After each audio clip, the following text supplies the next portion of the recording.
il mondo fisico in cui viviamo è il piano dell'azione. Guru Nanak lo chiama Karam Kanda. Non possiamo esimerci dall'agire e raccogliamo in base alle nostre azioni. Azione e reazione si succedono invariabilmente nel corso della nostra esistenza. Così oggi noi stiamo raccogliendo quello che abbiamo seminato in passato. Però abbiamo una meravigliosa possibilità. Seminare oggi per un domani migliore. A volte la gente si dispera per le difficoltà che incontra, ma sono soltanto una reazione inevitabile a qualcosa che è stato seminato nel passato. Più che lamentarci, quindi, dobbiamo cercare di vivere saggiamente, perché ogni pensiero, parola o azione lascia un'impronta indelebile nella nostra mente. Quello che è chiamato karma è quindi il frutto di tutto ciò che noi pensiamo, diciamo o facciamo, deve essere inevitabilmente raccolto.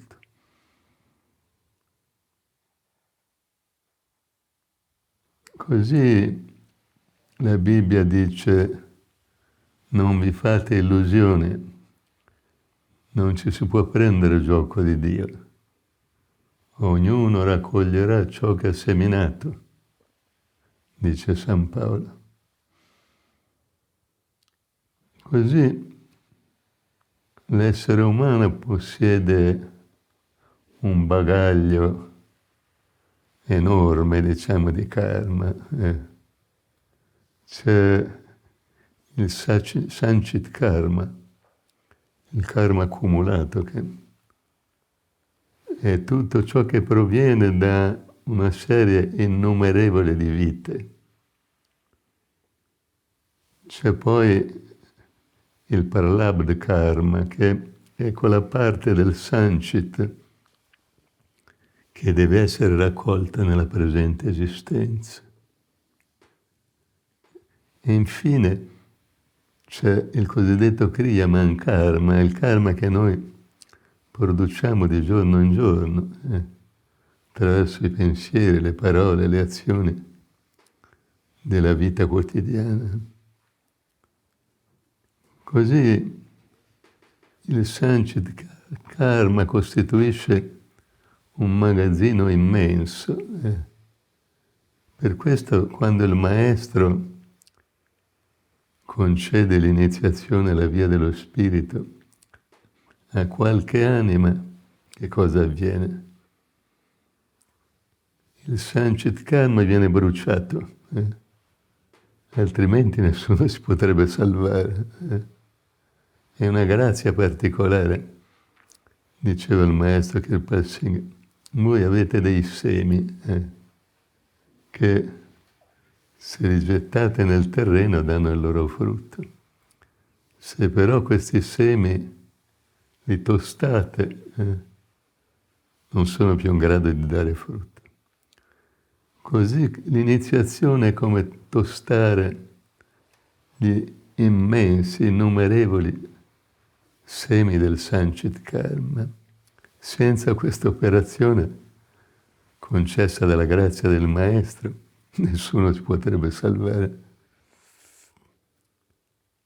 Le buone azioni conducono a buone reazioni, ma non ci possono fare andare al di là della legge del karma, liberarci da tutto il nostro karma e raggiungere quindi il contatto con la divinità, che è dentro di noi e che è ovunque nel creato. Così alcuni chiedono, ma perché il maestro allora al momento dell'iniziazione non elimina anche il pralabdha karma, il karma del destino, quello che dobbiamo raccogliere nella presente esistenza? Se eliminasse questo karma non avremo più alcuna ragione di vivere, ce ne dovremo andare immediatamente, quindi non può essere toccato. Però viene alleggerito per mezzo della meditazione, della grazia del Maestro. Il Maestro diceva, Maestro Kirpa Singh diceva, anche la pena capitale attraverso l'iniziazione può essere trasformata in una puntura di spillo. Così essere iniziati dal Maestro del tempo è veramente una grazia invalutabile. Se gli uomini ne conoscessero il valore, correrebbero a frotte. Ma dicono, perché meditare, perché praticare una dieta vegetariana? Perché vivere saggiamente? Cosa sono tutte queste imposizioni? Mangiamo, beviamo, godiamoci l'esistenza. E poi, quando arrivano le calamità, naturalmente le devono raccogliere, non hanno alcuna preparazione per non raccoglierle. Una volta Baghdad era una città bellissima, la città più bella del mondo nel suo tempo. Giardini, palazzi, feste. Ecco che c'era un giovane che ci guadagnava da vivere lavorando duramente. Era lungo la riva del fiume Tigri e raccoglieva sabbia, tutto il giorno, un lavoro molto duro. Ecco che mentre era lì che lavorava, vide passare un suo amico. Era tutto ben vestito, riposato, mostrava di stare veramente bene, almeno in apparenza. Ecco. Allora lo chiamò e dice, ma tu hai sempre vissuto nella miseria, come fai a essere così ben vestito, con un aspetto così riposato e pieno di energia, di voglia di vivere? E disse questo giovane, ho trovato un mestiere che rende veramente bene. Sì, ma cosa fai? Sono andato alla scuola dei ladri. Mi hanno insegnato tutte le arti per rubare. E indubbiamente i ladri in una città così ricca vivono splendidamente, come i medici in un mondo di ammalati, di ricchi ammalati, è la stessa cosa. Disse questo giovane, ma no, è un mestiere veramente straordinario. E io che sto qui a faticare tutto il giorno per guadagnare pochi spiccioli. Disse l'amico, guarda, ti do l'indirizzo di questa scuola. Vai là a mio nome e ti istruiranno, faranno di te un uomo completamente diverso. Così la mattina dopo questo giovane invece di andare a scavare sabbia, andò alla scuola dei ladri, si presentò a nome del suo amico e Dice, bene, quando possiamo cominciare con le lezioni? Subito. La prima lezione è questa. Devi imparare a fare tutto con la mano sinistra. Dice, ma non sapevo che i ladri usano la mano sinistra per rubare. Disse l'istruttore, no, ma devi tenere presente una cosa, che se ti catturano sarai condannato come ladro al taglio della mano destra. Disse questo giovane, come prima lezione non c'è male.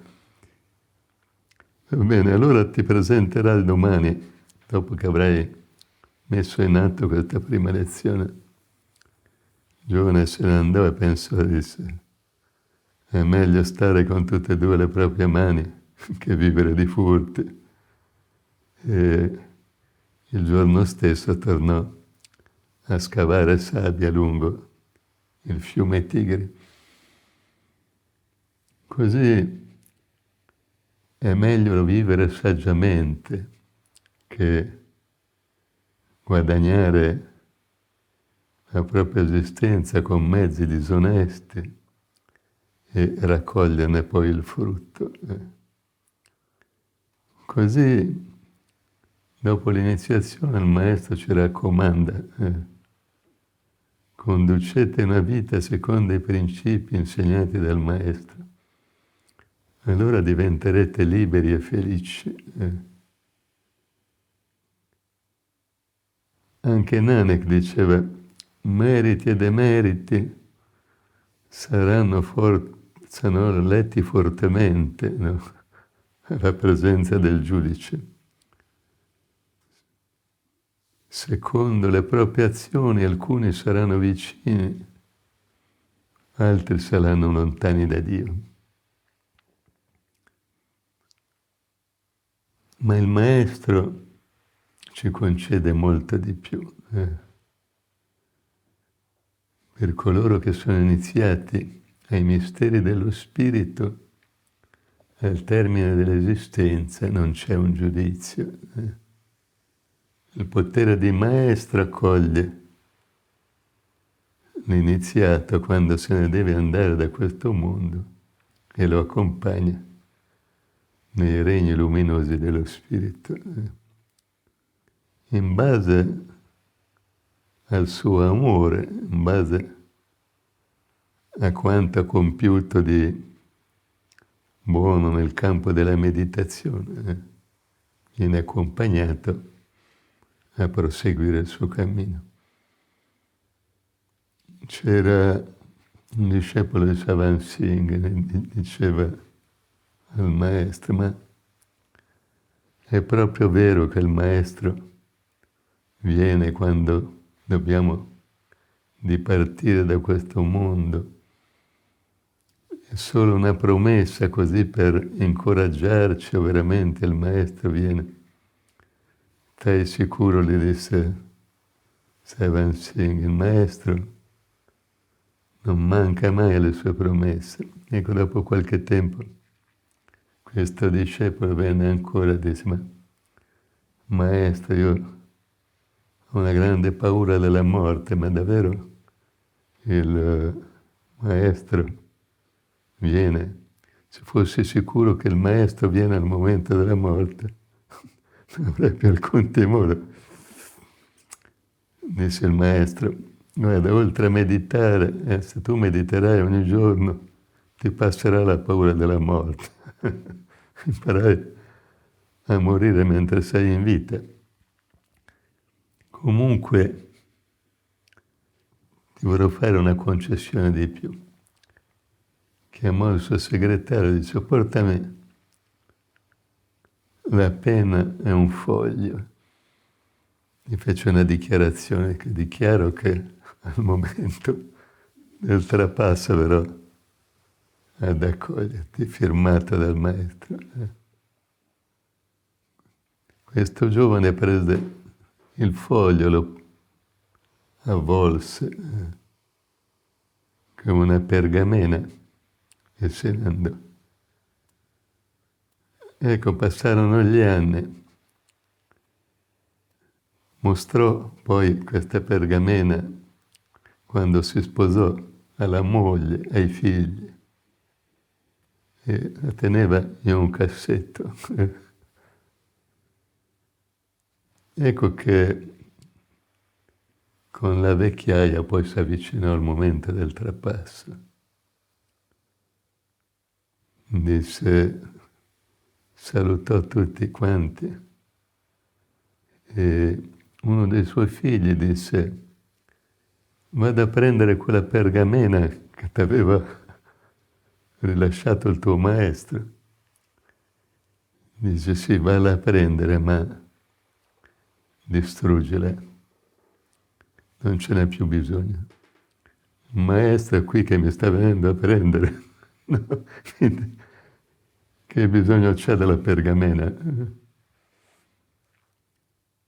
Così, al momento del trapasso, la forma radiante del maestro ci viene ad accogliere e ci accompagna nelle regioni di luce da cui continuiamo la nostra evoluzione.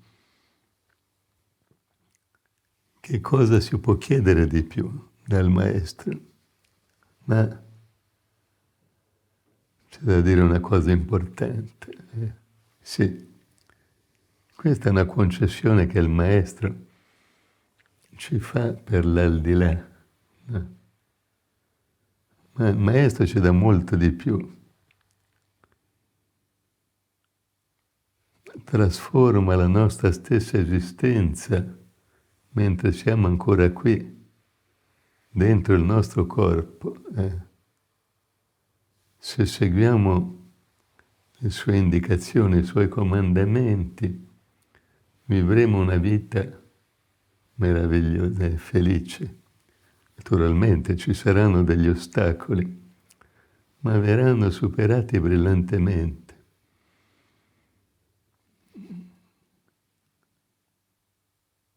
Quando vengono le difficoltà, quando arrivano le sofferenze, quando ci dimentichiamo del Maestro, ci dimentichiamo dei Suoi comandamenti. Una volta venne un iniziato, no? A lamentarsi, disse: la mia vita proprio è un disastro. Lavoro, amici, famiglia, non c'è niente che vada bene.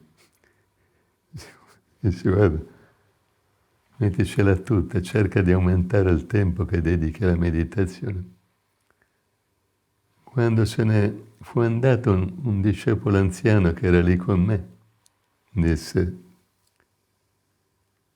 questo certamente medita pochissimo, perché se meditasse, no, la sua vita non sarebbe così disastrosa. La sua vita di tutti i giorni, osservò, riflette la sua vita spirituale. Come è povera la sua vita spirituale, così la sua vita fisica nel mondo è povera di gioia. Aveva detto veramente una cosa saggia e giusta. Così al momento dell'iniziazione, il maestro che cosa fa? Ci mette accanto due guardiani, due splendidi compagni di viaggio, le nostre guide infallibili. Sono la luce e il suono divini, due agenti di Dio del potere positivo. Sono presenti nell'intero cosmo.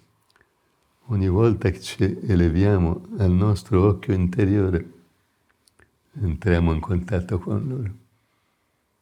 E loro ci guidano infallibilmente verso la casa del Padre, nella strada che è fatta di ostacoli, ma anche di beatitudine, di gioia. come dicevo prima, il maestro può trasformare anche la pena capitale a cui saremo condannati in una puntura di spillo. Ma almeno la puntura di spillo dobbiamo essere pronti a sopportarla gioiosamente.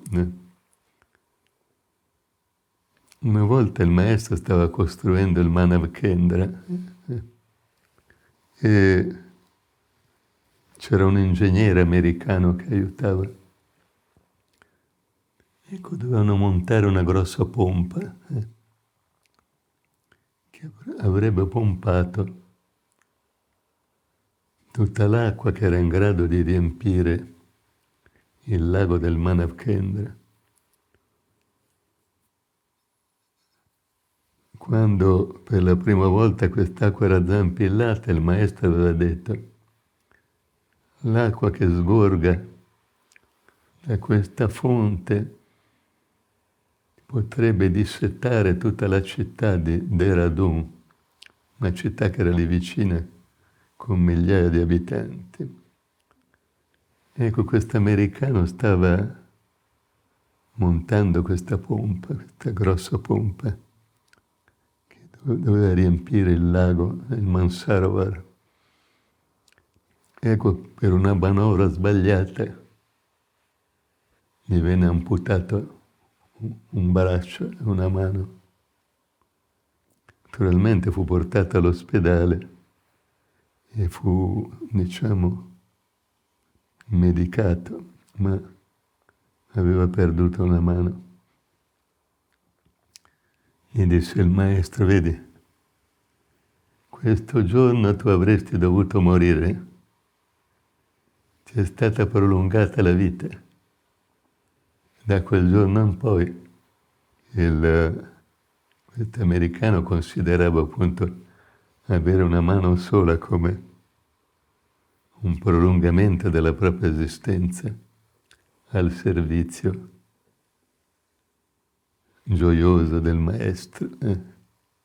Quindi a volte capitano delle disgrazie, anche apparentemente abbastanza serie, ma è soltanto una grazia che ci viene impartita. E a volte anche un ammaestramento per imparare a vivere in maniera più saggia. Così il maestro accende la luce dentro di noi al momento dell'iniziazione. Come diceva Nanak, grazie alle istruzioni del maestro risplende la luce divina e si è liberati. Non c'è altro mezzo per liberarci. E oltre alla luce ci dà anche la compagnia del suono, il suono celestiale. Dice appunto Nanak, la melodia divina richiama l'anima dal suo esilio terreno e la fa giungere nel regno della verità. Senza questi due compagni di viaggio, tutte le altre pratiche sono praticamente inutili. Sì, ci possono aiutare a campare meglio da prigionieri in questa enorme prigione che è il mondo, che addirittura il trimundio è governato dalla legge del karma, ma non ci possono liberare dal karma stesso. Solo la luce e il suono divini provengono dal regno dove la morte non esiste, dove azione e reazione non ha alcun effetto. Il regno dell'immutabile permanenza, della beatitudine che non ha fine, dove contempliamo il potere di Dio in manifestazione. Il Satnam, come lo chiamano in Oriente. Il potere di Dio in manifestazione è il figlio, si potrebbe dire, il Naam, che è la parola, come la chiama la Bibbia, di tempo in tempo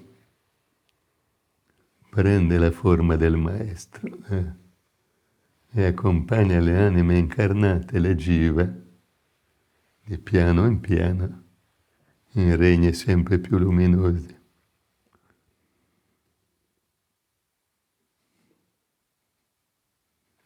Così questa vita deve essere una preparazione all'aldilà e nel medesimo tempo deve diventare gradualmente l'immagine, no, della nostra vita divina che condurremo poi nei regni più elevati dello Spirito.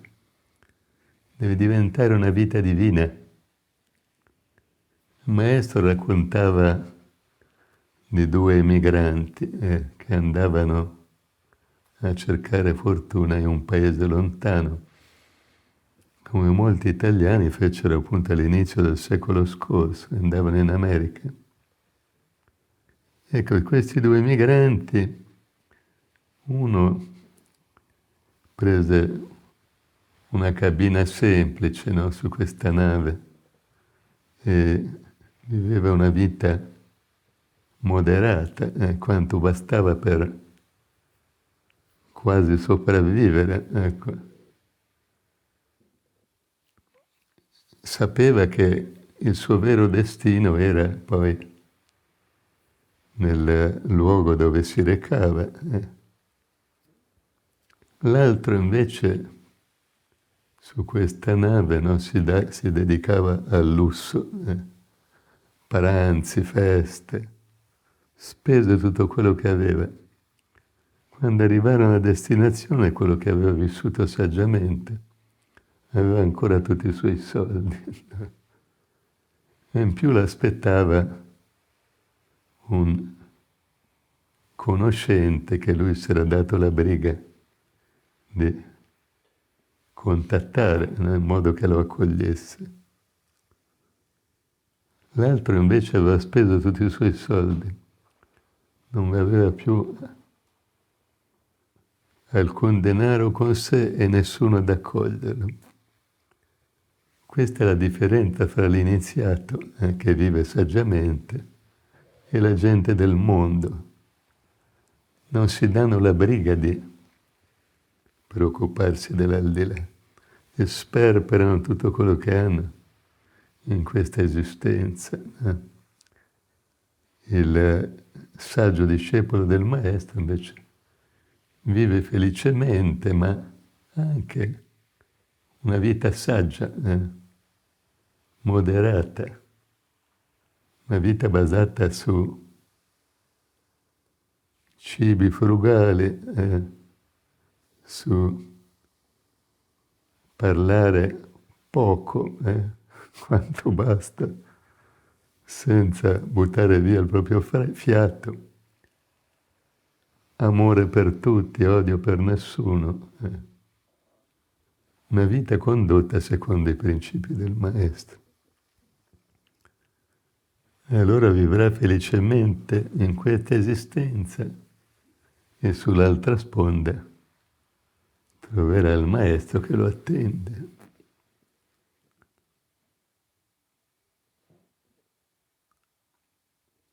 Così il nostro spirito in questa esistenza ha bisogno di nutrimento per non morire. Se non gli diamo nutrimento ogni giorno, muore. La gente è così preoccupata di trovare il proprio pane quotidiano. E giustamente dobbiamo anche mantenere il nostro corpo. Ma non di solo pane vive l'uomo, ma della parola di Dio. Dobbiamo ogni giorno metterci in contatto col potere divino che è dentro di noi e che pervade l'intera creazione. Allora la nostra vita diventerà veramente una vita divina. sarà un buon esempio anche per gli altri. Così in questo periodo è la gente sottoposta a una dura prova. C'è la minaccia di un virus che chiude tutti in casa. È una minaccia veramente mortale. È vero che ne muore una piccola percentuale in definitiva dei malati, ma però è una minaccia che incombe sul capo di tutti. Fortunatamente sembra che in Italia questa epidemia si vada piano piano attenuando con la grazia del Signore. Ma coloro che conoscono veramente le cose non si spaventano neanche della morte in definitiva, anzi, ce ne sono tanti iniziati vorrebbero andarsene rapidamente a godere di una vita più splendida, ma dobbiamo vivere in accordo col nostro karma. Andremo quando sarà il momento. Così il maestro pone su tutti i suoi iniziati la propria protezione anche in questi frangenti. E in definitiva abbiamo più tempo per meditare anche. Quindi se accogliamo questa calamità come anch'essa come un dono di Dio in definitiva, potremo usufruirne godendo per la meditazione tutto il tempo che ci viene dato di più, in più. Una cosa da dire che abbiamo già detto in passato è che coloro che devono lavorare, vivere a contatto con gli altri, naturalmente devono proteggersi anche, non devono lasciar fare tutto al maestro. Ci vuole una buona mascherina e per quelli che lavorano l'ideale è anche una visiera trasparente davanti a loro. E loro saranno veramente protetti. Il maestro, in più avranno anche la protezione del maestro, che è un'ulteriore assicurazione, è come quella firma di Savan Singh. Qualcuno potrà anche ammalarsi in questo periodo.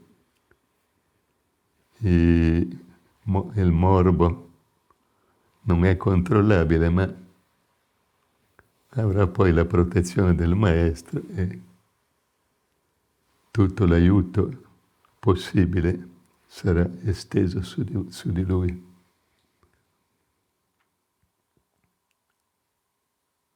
Quindi saluto amorevolmente tutti voi e vi auguro delle ottime meditazioni, in modo che quando sarà cessato questo tempo vi troviate ancora più avanti nel cammino di ritorno alla casa del Padre.